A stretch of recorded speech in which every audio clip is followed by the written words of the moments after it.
Bonjour, mesdames et messieurs. Bienvenue à une autre émission Bâtisseurs d'avenir. Cette semaine, nous nous dirigeons dans une entreprise qui œuvre dans le monde de l'automobile et nous allons rencontrer une famille très connue dans la région, la famille Thibault. Alors, nous allons rencontrer le père, M. Jean-Roch Thibault, de même que ses deux fils, Sébastien et Nicolas. Bonne émission.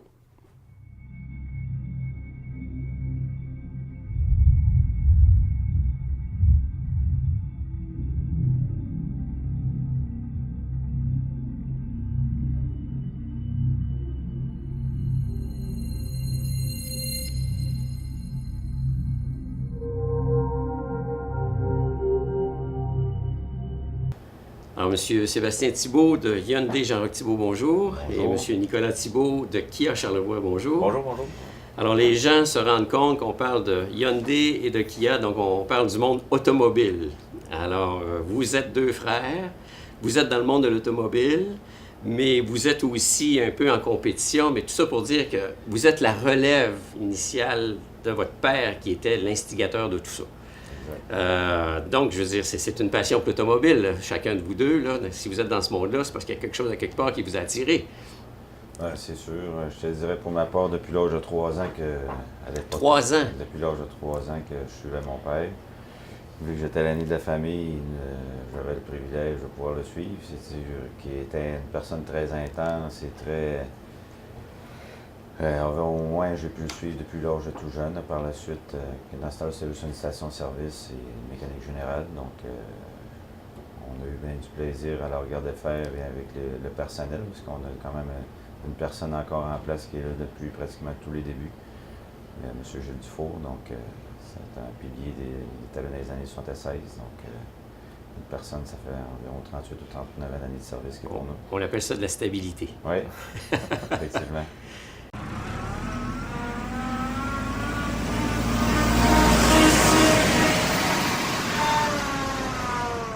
Des années 60, au début des années 60, aller jusqu'en 72, j'ai travaillé pour d'autres personnes. Sur un petit bout, j'ai travaillé comme je fais de l'enseignement un peu, si vous voulez, mais au niveau de la formation de réhabilitation. Au niveau du centre hospitalier, il y avait un secteur de métier, puis j'avais appliqué, puis j'avais eu un emploi là, qui a duré 6 ans et demi. Mais j'avais toujours le goût des défis d'avoir mon propre entreprise. Connaissant l'ancien propriétaire qui avait l'établissement ici, mais qui est décédé en 71, mais j'avais resté en contact avec la famille, puis finalement, j'avais tellement de misère à pouvoir obtenir l'achat à cause du côté financier. C'est que ni les caisses, ni les banques, ni personne ne faisait confiance, surtout à un jeune entrepreneur. Je n'étais pas issu d'une famille qui était riche non plus, fait que mon père était tombé malade aussi par après, puis fait que, il fallait que je compte sur mes propres ressources pour être capable d'acquérir ça. Il y avait des amis, mais sauf que les amis ne voulaient pas prendre le risque non plus. Mais c'est grâce à un homme politique de la région, M. Martial Asselin, que j'avais rencontré, que je connaissais parce que j'avais déjà travaillé un peu pour lui en campagne électorale des années, la fin des années 60. Là. Fait, finalement, lui m'avait donné une lettre de recommandation, puis il m'avait donné l'adresse de la Banque fédérale de développement. Parce que sans eux, je n'aurais pas été capable de réaliser mon projet.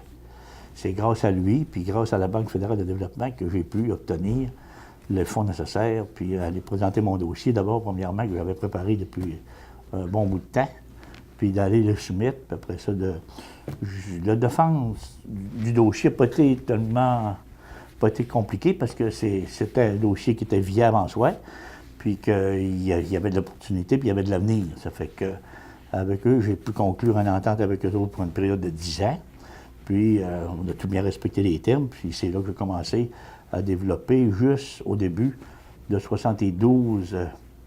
Mais j'ai opéré au début juste comme garage de réparation générale puis de la vente d'essence. Dans ce temps-là, c'était Texaco. Puis j'ai pu continuer, j'ai pu débuter avec ça. C'était un bon départ. J'ai fait une clientèle, des gens d'abord avec qui j'avais travaillé, des gens du milieu, puis ça a bien démarré. Puis entre-temps, j'ai eu l'opportunité de vendre de l'auto usagé, puis du neuf aussi pour anciennement Asselin Automobile de la Malbaie, un concessionnaire à GM. J'ai pris une entente avec eux autres. Puis ça, on a fait des bonnes affaires, tu sais, c'était bon. Puis jusqu'en 78, où j'ai pris AMC Jeep, qui était à la Malbaie. Puis lui, il prenait une concession Ford, qui était à Clermont. Fait qu'il prenait une concession Ford. Fait que moi, j'ai appliqué, puis j'ai eu la concession AMC Jeep. Mais ça, c'était un Jeep, c'était encore un bon produit aujourd'hui, puis ça l'était bon dans le temps aussi, parce que seul un Jeep est un Jeep, là, comme dit l'annonce. Fait que, mais c'était vrai aussi, c'était bon. Fait que j'ai débuté avec ça comme concessionnaire en 78. Puis ça m'a amené après ça avec la fusion avec Renault aussi, qui a été ajouté à la ligne dans MCG, que j'ai pu acquérir par la suite. Fait que ça a été bon pour un bout de temps aussi, mais en 86, ça a été vendu à Chrysler. Fait que là, on s'est ramassé de 3 dans la région qui a le même produit. Fait que là, j'ai donné ma démission là. Puis j'ai fait application ailleurs, dans d'autres entreprises, dans d'autres concessions, pour d'autres manufacturiers.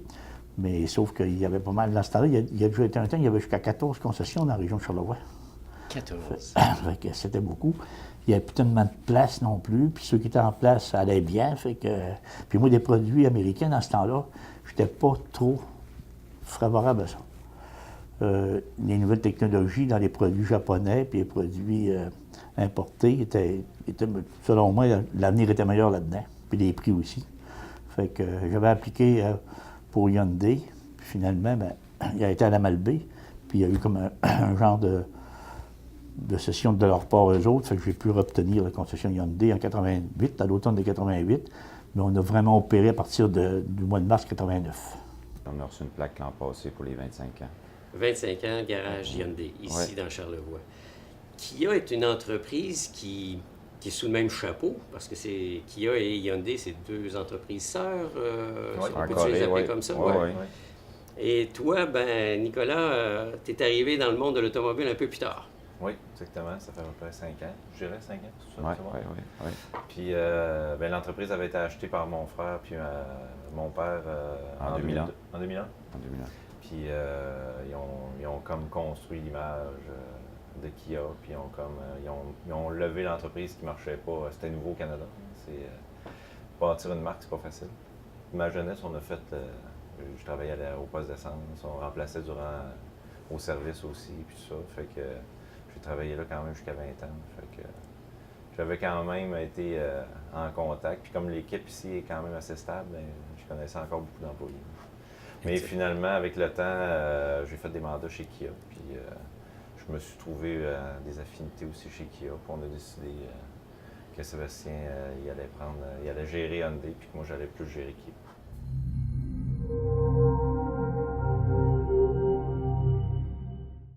Je suis privilégié parce que il y a beaucoup de concessionnaires qui auraient voulu avoir cette opportunité-là d'avoir de la relève. Il y en a qui l'avaient, mais elle n'était pas.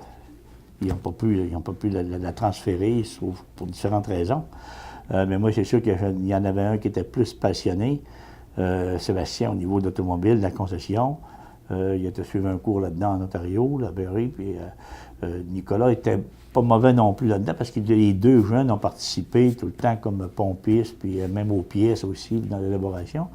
Mais Sébastien avait un intérêt encore plus marqué. Et privilégié, le père, là, dans le contexte où souvent il y a des entreprises qui n'ont pas de relève, puis là, il y en a 2 dans la relève. Ça doit être une fierté pour lui. Ça, c'est sûr. Je pense que oui. Je pense que c'est d'y aller dans une compte, même si aujourd'hui, ils trouvent ça, c'est stressant un peu. Dans ce temps-là, les obligations financières sont quand même plus élevées. Même si dans le temps, c'était dur d'avoir du crédit. Quand il est parti, il y a eu de la misère à trouver du crédit, mais aujourd'hui, les prêts sont beaucoup plus élevés, puis avec les évaluations, il faut que tu fasses évaluer le garage selon les justes valeurs marchandes. Donc, même s'il voudrait dire on va te le vendre 400 000 de moins ou 500 000 de moins, mais on ne peut pas selon les normes d'impôt, les normes fiscales. Donc, c'est sûr que c'est un stress pour lui versus nous autres, notre engagement, mais je pense que l'expérience qu'on a, on est prêt à relever le défi d'avoir 45 ans, 43 ans. On est dans la fleur de l'âge pour poursuivre le rêve que notre père nous a, ce qu'il a réalisé avec le temps. Quand on parle de transfert d'entreprise, c'est pas quelque chose qui se fait, comme vous le dites, du jour au lendemain parce qu'on décide de le faire. Il y a tout un processus à suivre. Est-ce que ça a été compliqué? Est-ce que c'est quelque chose qui s'est fait dans l'harmonie? Ouais, je te dirais, à première vue, Nicolas complétera. Ben, comme on dit, ben, ça part aussi, il faut que l'acceptation de notre père aussi, c'est ça qui est des fois d'accepter de s'en aller à la retraite, je pense, pour lui, que c'est un fonceur, c'est un leader, donc d'accepter de dire, mais là, je vais passer le flambeau, mais il y a une période d'acceptation, je pense, intérieure qu'on ne peut pas faire à sa place. Comme un deuil, là. Ben, si on veut, mais il vient encore à toutes les semaines, donc il vient encore des fois, il apporte des suggestions, des commentaires, mais je te dirais, on s'est entouré, je pense que c'est le CFE, à l'époque, qui avait amené une réflexion à notre père, à l'époque hey, vous, M. Thibault, pouvez-vous aller à la retraite? Comment elle voyait ça? C'est quoi votre vision face à ça? Puis après ça, ben, le CFE à l'époque avait un consultant qui suggérait à mon père. Donc, le consultant a rencontré mon père pour commencer. Le CFE, c'est le Centre financier aux entreprises. D'accord, de Desjardins. D'accord, OK. Donc, il avait donné le CFE à l'époque avait donné un mandat à un consultant dans la région et certaines entreprises. Ça pourrait être intéressant pour y travailler avec eux. Mon père a rencontré cette personne-là. Et par la suite, mon père a donné le mandat. Donc, après ça, Nicolas m'a rencontré, voir comment on peut, à travers ça, par étapes, de faire le transfert d'une façon convenable pour que ça fasse l'affaire de mon père puis que ça fasse l'affaire de nos deux aussi à travers ça. Je te dirais, c'est un processus, souvent on entend parler, c'est un processus de 3 à 5 ans. OK. Ouais. Parce que tantôt tu posais la question, ouais. Mais c'est en général, avant que ça finisse par venir vers la fin, c'est un processus entre minimum de 3 à 5 ans. Donc, c'est pas du jour au lendemain, je suis le propriétaire, maintenant je fais ce que je veux. Non, bien, juste le fait qu'on est aussi parents avec mon père, c'est beaucoup plus compliqué fiscalement. C'est cette partie-là, à la base, qui retarde le processus pas mal. Puis après ça, bien, le financement, évidemment, qu'il faut avoir attaché suite à ça. Le manufacturier, c'est sûr qu'eux autres, ils profitent de l'occasion pour faire de leur demande aussi quand il y a un transfert d'entreprise, mais ça s'est réglé quand même. Alors, Mme Geneviève Blais, Bonjour. directrice de compte au Centre Desjardins Entreprises. Bonjour. Bonjour. Bienvenue à notre émission. Oui, merci. On parle aujourd'hui, bien sûr, d'entreprise, parce que c'est le fondement même de cette émission-là, mais on parle aussi d'entreprises bien connues dans la région qui sont Hyundai Jean-Roch Thibault et Kia Charlevoix. Mais on parle surtout d'un transfert d'entreprise familiale. Absolument. Père, fils. Mais pas une fois, là, cette fois-ci, 2 fois. Absolument. Alors, M. Thibault est comme privilégié, là.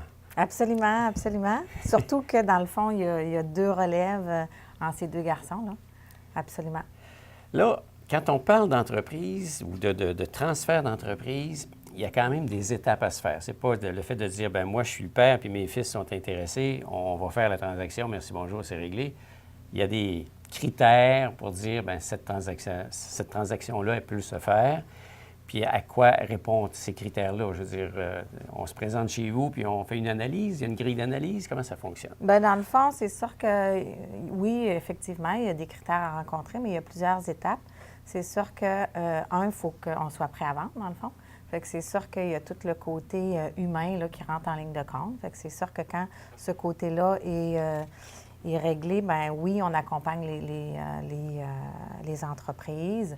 C'est sûr qu'on a plusieurs collaborateurs, dont les firmes de comptables qui vont faire des évaluations d'entreprise pour la valeur marchande. C'est bien important, dans le fond, de faire ce travail-là pour tout ce qui est fiscal par la suite. Puis c'est sûr que par la suite, on regarde qu'est-ce qu'on achète. Parce que dans le fond, on peut soit acheter les actions, on peut acheter les actifs. Fait que c'est sûr qu'on travaille très, très fort, puis en collaboration, dans le fond, avec divers intervenants pour, dans le fond, maximiser la transaction pour le vendeur et pour l'acheteur. Parce que l'objectif, on fait un transfert d'entreprise, mais c'est de structurer la transaction pour qu'elle assure une pérennité. Ce n'est pas mettre en danger les nouveaux actionnaires parce qu'ils s'endettent trop fort ou quoi que ce soit. Là. Absolument. Parce que c'est sûr que oui, il faut se projeter dans l'avenir.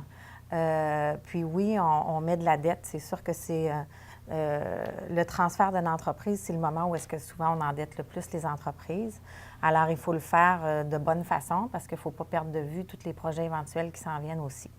Parce que dans le cas des concessionnaires auto, c'est sûr que les fabricants aussi ont leurs attentes. Alors, c'est clair qu'il faut comme considérer tout ça quand on fait les transactions. Il y a un processus qui est tout à fait légal, d'abord qu'il faut entreprendre face au gouvernement. Parce que si j'aurais vendu, mettons, à un autre particulier, c'est qu'on établit un prix, puis on va chez le notaire, puis un notaire, puis chez le banquier, puis tout se fait normalement. Mais quand c'est des proches, surtout tes enfants, il faut que tu fasses faire une évaluation des valeurs. Il faut que tu vendes à la juste valeur marchande.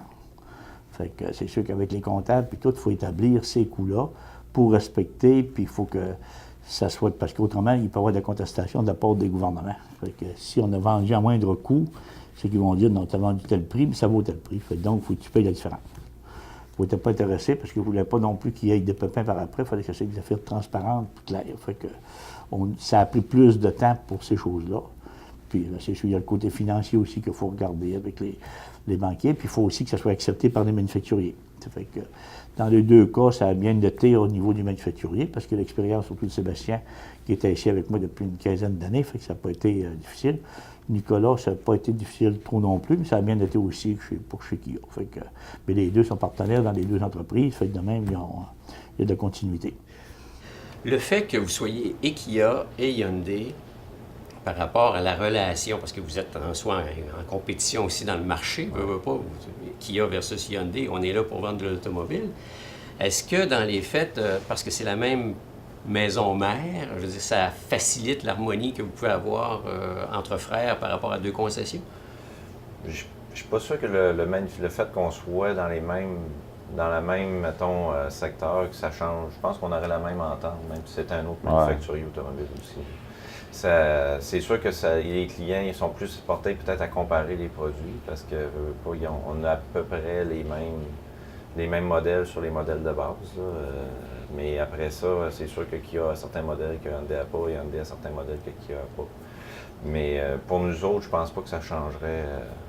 Ça changerait rien si c'était un autre. C'est plus la relation fraternelle qui rentre en ligne de compte. Il y a une bonne entente là-dedans, puis tout ça est supervisé par le C'est sûr que comme des fois les clients viennent nous voir, ben, ils disent ça ne te dérange pas pareil, je l'achète l'autre bord, c'est sûr, mais sauf chacune des organisations a une rentabilité pareille à faire. Donc c'est sûr que les vendeurs, comme on dit, oh, c'est pas grave, il l'a acheté chez Kia, c'est sûr qu'ils, quand tu le voir acheter chez Mazda ou chez un autre, ils sont contents pareil que Kia l'ait vendu au même titre que Hyundai l'ait vendu au lieu d'un autre concurrent, sauf que chacun a une réalité économique, chacun a le chiffre à faire, on a des objectifs à tous les mois à réaliser. Ouais. Donc, c'est la nuance. C'est sûr que pour nous autres, on fait quand même attention à ça, puis c'est sûr qu'avec les clients, on deal avec ça, puis sinon, des fois, on s'appelle, mais regarde, tel client va essayer de le finir, il est mieux de l'autre côté qu'avec nous autres, puis c'est vice-versa.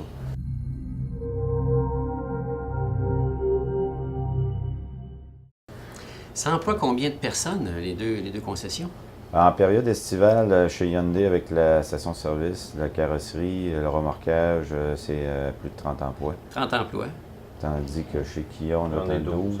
12 personnes, incluant tout l'aspect mécanique et... l'esthétique aussi. Parce que c'est quand même plusieurs installations, je veux dire, c'est pas juste un showroom qui monte de la voiture, là, je veux dire, il y a plusieurs, c'est quasiment sections. C'est 5 entreprises dans une, dans le fond, parce que si tu comptes la carrosserie, c'est un département à part, mais j'ai une personne qui est dédiée à ça, qui s'occupe des employés là, tandis que le service, bien, on est 5, sont 7, sont une douzaine.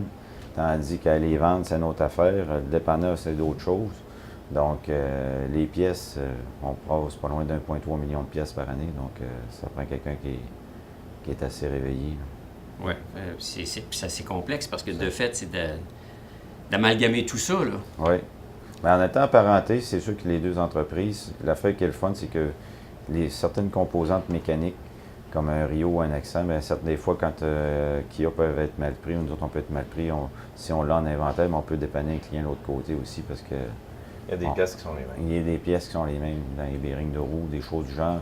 Il y a des composantes, des fois, qu'on peut se dépanner pour dépanner un client de part et d'autre dans les deux concessions.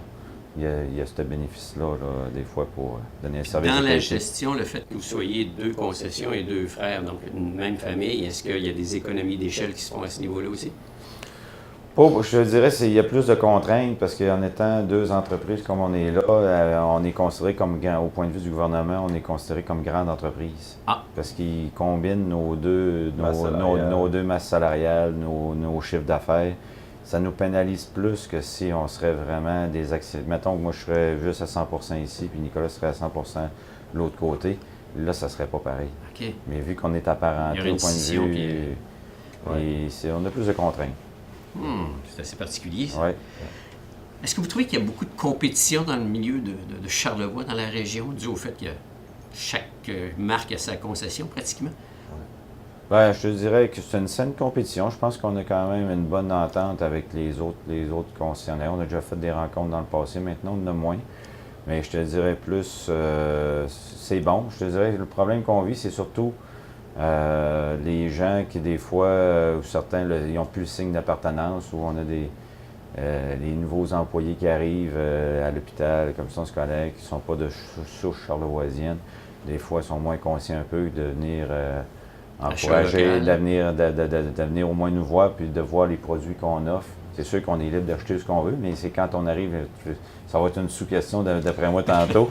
Quand c'est le temps des commandites et de soutenir le milieu dans différents événements, ben c'est pas les entreprises de Québec qui habituellement viennent soutenir les événements. Donc, on aime ça, au moins juste sensibiliser les gens à venir nous voir et à voir que ce soit ici ailleurs. Mais à la limite, qu'ils achètent chez Mazda ou qu'ils achètent chez un autre, au moins qu'ils achètent local dans Charlevoix. Oui, au lieu d'aller acheter à Québec ou autre. Ben, maintenir les emplois qui sont en place aussi. Effectivement. Par rapport à ça, j'aimerais Oui. juste rajouter quelque chose. C'est vrai qu'on fait face un peu à ça. Mais en général, là, plus ça va, on dirait que les gens, mettons, qui ont essayé d'aller acheter à Québec, souvent, quand ils reviennent, ils se rendent compte que c'est pas... Parce que souvent, ils laissent miroiter aussi des choses qui sont peut-être pas nécessairement toutes claires, toutes vraies. Parce que pas les autos, on les paye tous le même prix. OK. Fait que ce soit un concessionnaire de Québec qui vend 1000 autos, ben il va payer son auto le même prix que chez nous. Fait qu'il peut pas nécessairement... c'est sûr qu'il y a toujours un jeu de négociation, mais il n'y a pas de plus de marge que nous autres, dans le fond. Fait qu'en général, cette année, on en a vendu beaucoup plus que les autres années à Québec. Puis les gens, ils disaient, ben souvent même, c'est arrivé qu'il y a beaucoup de gens qui nous ont dit qu'on était moins cher. Fait que je sais pas si c'est l'approche, je sais pas si c'est quoi La la qualité du différence. service, je pense aussi. Il y en a des fois qui vont vivre des expériences à Québec. Dernièrement, j'ai vu une madame, puis elle dit ben, j'avais pas le choix, j'ai acheté ça, puis elle dit là, je reviens chez vous parce que la qualité du service était bonne. Donc, l'approche client, le souci du détail, plus personnalisé aussi. Donc, de vivre cette expérience-là, il y en a qui reconnaissent ça, puis ils veulent revenir en région pour avoir un service plus personnalisé. Bien, je pense que c'est les gens qui sont à l'écoute des clients. C'est des gars qui ont une bonne formation aussi. Puis c'est des gens qui, dans leur milieu, je pense qu'ils ont grandi dans le milieu de Baie-Saint-Paul puis de Charlevoix. Surtout plus Sébastien, parce qu'il s'est impliqué beaucoup au niveau de la région, au niveau des activités. Je pense que ça fait partie, ça, je pense, du succès de la réussite aussi, ça, d'avoir une bonne implication. Sans trop, il faut avoir du juste milieu aussi. Il ne faut pas trop se donner à 100%. Il faut en garder une partie. La grande partie de ton entreprise, ta famille, puis ton entourage. Mais il faut que par la suite, que tu aies une présence aussi autour. Puis je pense que ça, ils l'ont dans leur façon de voir, puis surtout de bien traiter sa clientèle. C'est ça qui est important. C'est surtout le succès de ça, parce qu'on a été des années et des années, on avait des reconnaissances, que ce soit du manufacturier, que ce soit du CA Québec, que ce soit de d'autres entreprises, de la Chambre de commerce, des reconnaissances annuelles qu'on avait pour le service à la clientèle. Ça, pour nous autres, ça a toujours été notre priorité. Pour moi, en tout cas, c'était ma priorité. Puis je pense que ça fait partie de leur culture aussi, puis ça fait partie de la culture des employés, le service à la clientèle, de donner le meilleur des services. Puis il y a des fois, quand j'avais connaissance qu'il y a des clients qui n'avaient pas ce qu'ils auraient dû avoir, parce que moi, en mécanique, je connais ça. Puis je sais des fois qu'il y a des clients qui se plaignent. Des fois, ils ont raison de se plaindre parce que on sait comment c'est fait dans l'automobile, c'est pas parfait. Donc, ça peut avoir des défaillances. Puis les techniciens, ben, ils n'ont pas tout le temps non plus la réponse à tout. Puis ils sont pas. Des fois, il faut donner du temps, mais sauf qu'il faut donner raison aussi au client quand il a raison aussi. C'est ça qui est important. Est-ce qu'on peut dire qu'il y a une stabilité ou une fidélité de la clientèle? Moi, je trouve que oui. Ouais. Oui. On a des clients que ça fait 7-8 qu'on le vend, puis ça fait 20-22 ans qu'ils sont clients chez nous. Puis ils sont contents de l'approche qu'on a. Des fois, ils pensent d'aller ailleurs, mais ils disent on est tout le temps bien accueillis, on a une bonne approche. Puis s'il y a un problème, bien, des fois, ça arrive, des problèmes. Soit avec un membre du personnel, ça n'a pas fait, mais on essaie quand même de régler le problème assez vite pour les garder. Puis ça, bien, il y en a qui reconnaissent ça. Le argent est bon ailleurs, mais il dit on aime mieux rester ici. Quand on est mal pris, on s'entend bien, puis on a une bonne relation. Puis en 2015, je pense que le service est ce qui maintenant est devenu primordial. Oui, bien nos manufacturiers, pour eux autres aussi, puis nous autres, bien, ça a tout le temps été une priorité. Oui, ça a tout le temps été. Est-ce que vous croyez que Charlevoix est une région intéressante de faire des affaires? Oui. Oui. Pour nous autres, présentement, ça l'est. Parce que les entreprises sont installées. Comme Sébastien disait, le service à la clientèle est là, fait que les gens reconnaissent les entreprises puis viennent nous voir. C'est sûr que le défi qu'on voit aussi, c'est la main-d'œuvre. Ça, c'est peut-être un défi qu'on... Ça se spécialise, puis il y a de moins en moins de main-d'œuvre. Oui, mais c'est difficile de trouver des gens qui veulent travailler dans l'automobile, pas nécessairement, mais qui ont les compétences pour le faire, puis qui veulent s'investir dans ce domaine-là. C'est peut-être un aspect là, qu'on n'a pas parlé, mais c'est sûr que nos équipes, on a des bonnes équipes, puis on est content de les avoir. Puis ce qui fait la grosse différence, c'est l'équipe dans le service. Mais ça, c'est un défi. Quand on a besoin de trouver quelqu'un dans Charlevoix, c'est pas évident. Puis si l'équipe est stable, ça veut dire qu'il y a des bons boss à quelque part aussi? Bien, sûrement, mais en complément avec Nicolas, c'est que ce qui arrive, comme il dit, c'est que de trouver de la main-d'œuvre, c'est rendu un défi de taille, puis on voit qu'il faut être plus créatif. On se limite des fois à mettre une annonce dans le journal. Là, c'est LinkedIn.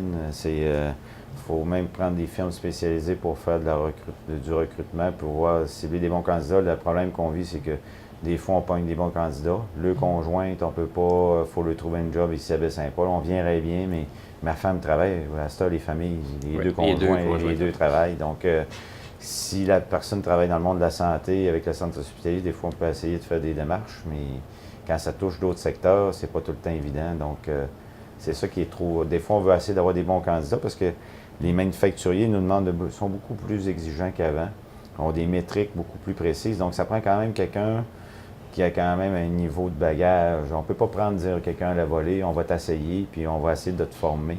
Il y a des affaires que oui, puis il y a des affaires qu'on ne peut pas. Un carrossier, s'il n'a pas suivi son cours, comment préparer, comment faire de la peinture, puis tout ça, on va te le montrer, ça se montre toujours, mais c'est fastidieux. L'apprentissage est long, puis c'est de l'investissement, c'est autre chose. Puis à cette heure, les coûts aussi pour produire, un exemple, je parle de la carrosserie, puisqu'il va y avoir une pénurie dans Charlevoix dans les 5 prochaines années.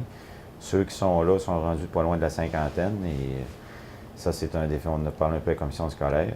C'est la même chose dans les techniciens. Les techniciens, c'est beau que tu suives ton cours de base en mécanique, mais si tu ne maîtrises pas l'électricité, les lois d'ohm, puis tout ça, mais à cette heure, les check engines qui allument, bien, il y a les airbags, il y a ci, il y a ça.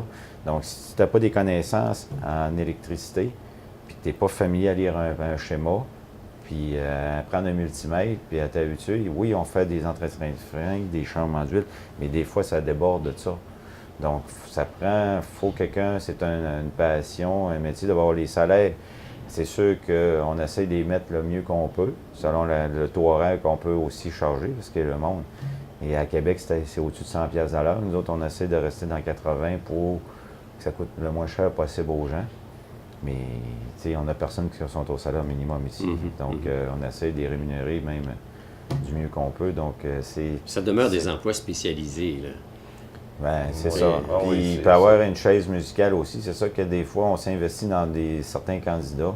Parce que c'est qui est déplorable des fois, même pour une question de transport, ben, ils vont postuler ailleurs. Donc, tu t'es investi 2 ans de temps pour lui, tu l'as envoyé former chez le manufacturier. Des fois, ça, c'est frustrant, je te dirais un petit peu. Mais il y en a qui sont super corrects, mais il y en a d'autres qui ne voient pas ça de la même façon. Donc, la ressource humaine est un des principaux défis. Ouais, demander à tous les entrepreneurs de la région, je pense que le RH aujourd'hui, c'est un défi de taille.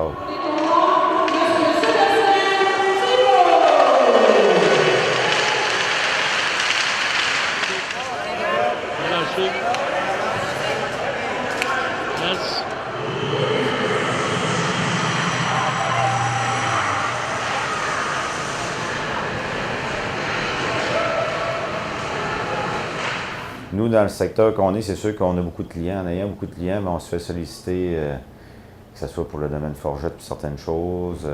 Je te dirais, c'est sûr que moi, notre dada, moi, à l'époque, j'ai tout le temps joué au hockey. Je tiens le hockey mineur depuis 15 ans. Vous êtes un fan du hockey? Oui, je suis un fan de hockey, mais outre ça, je pense que c'est un sport d'équipe. C'est un sport aussi que ça permet, on en parlait justement au tournoi en fin de semaine. C'est avec Mme Simard, la députée, ben ça permet aussi la synergie aussi des parents entre eux autres. Des fois, ça fait une unité de groupe aussi. Ça se fait certains parties à un moment donné. L'année d'après, ils se revoient. Donc, après ça, ça implique à faire du bénévolat. Ça implique les jeunes à faire du bénévolat un peu à travers ça. Puis, nous autres, on est fiers de s'impliquer dans le hockey. Même, je suis un passionné, mais outre ça, je Je pense que c'est le fun pour les jeunes aussi qu'il y ait une vitalité, parce qu'on ne peut pas être dans l'art et la culture tout le temps. Tu sais, la ville de Baie-Saint-Paul, c'est son créneau, sauf qu'à travers ça, pour accueillir des nouvelles familles, ça prend quand même une infrastructure en loisirs. Puis il faut lui donner des accessibilités. Donc moi, je trouve ce point-là important. On soutient aussi le club cycliste durant essayer d'avoir un créneau l'hiver puis un créneau l'été. Pour l'instant, depuis plusieurs années, ça a été Kia un moment donné, puis là maintenant Hyundai, depuis un bon bout de temps, soutient le club cycliste, donc encore du sport. À travers ça, le marché de Noël, c'est en fin de semaine qu'on soutient aussi, plus d'autres cas polyphoniques pour des choses au domaine Forgette, le FRIL, le Fonds régional en infrastructure de loisirs, que je trouve c'est important de soutenir. Autant qu'on essaie de calibrer aussi un peu l'Est puis l'Ouest pour soutenir un peu plus à notre mesure financière aussi, mais on essaie de soutenir un peu toute Charlevoix, parce qu'on vit avec la population de Charlevoix, donc on essaie de s'impliquer le plus possible. C'est pas des petites activités, parce que ces activités-là drainent du monde qui vient de l'extérieur. Oui. En général aussi, ça a des retombées au niveau des hôtels, des restaurants et autres. C'est ça. Mais nous autres, directement, c'est une économie, là. C'est sûr que pour l'économie, c'est ça, ça génère, c'est une belle activité économique pour les... nous autres, indirectement, on n'a pas tout le temps le retour sur l'investissement dans les actions, mais il ne faut pas le voir tout le temps de cette façon-là non plus, je pense. Si on le fait de bon cœur, on le fait pour la cause, on le fait pour les jeunes, puis on se dit un jour, on m'a tout le temps dit, des fois, l'autre jour, il y a un client qui disait « Ah, tu m'as tout... Même si j'ai acheté ailleurs 2 fois ailleurs, ben, il dit là, je suis venu chez vous, mais tu as tout le temps été pareil. » Ben, tu sais, il m'a dit tout le temps, l'effet du balancier va finir par venir à un moment donné. Dites-moi, vous avez été la relève de votre père. Est-ce qu'il y a une relève qui s'en vient pour vous par rapport à un futur? Mon fils est un peu jeune, il aime beaucoup les autos. Il aime beaucoup les autos. Beaucoup les avions et les autos. Des miniatures ou là? Ouais, des miniatures, mais il aime les grosses aussi. Mais les grosses, il fait aussi la regarder. Il est bien impressionné par ça. Ouais. Mais on ne sait pas ce que ça va donner Non, dans le on sait futur. pas, on sait pas. Il n'y a pas de...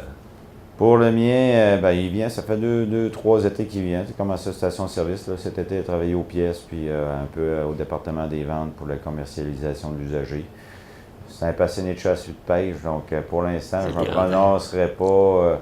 Mais il va voir c'est quoi la réalité aussi de travailler dans ce monde-là. Il y a une réalité aussi des fois que ça prend des sous. Il va voir, mais c'est un bon vendeur, donc il organise déjà des soirées de films et des choses. Il n'y a pas de misère à solliciter. Il est passionné, lui. Ouais. Il y a du charisme. La famille, je pense que vous êtes des passionnés. Oui, il y a du charisme en masse. Donc, je me dis peut-être un jour, je vais le laisser vivre ses réflexions pour l'instant. Mais ça serait le fun. Mais sinon, on le forcera pas. Je ne le forcerai pas non plus, parce qu'à cette heure aussi, ça demande beaucoup, comme je vous dis, en ressources humaines, ça demande beaucoup dans plusieurs choses. Donc, il faut qu'ils veulent s'investir, puis il faut qu'ils veulent aussi étudier pour comprendre. C'est beau, tu dis, je peux pas, je l'enverrai pas tout seul de même s'il n'y a pas de formation là-dedans. Là. Donc, à suivre, ma fille, je ne sais pas encore, elle a 13 ans, donc on va voir. Ça serait le fun dans la continuité.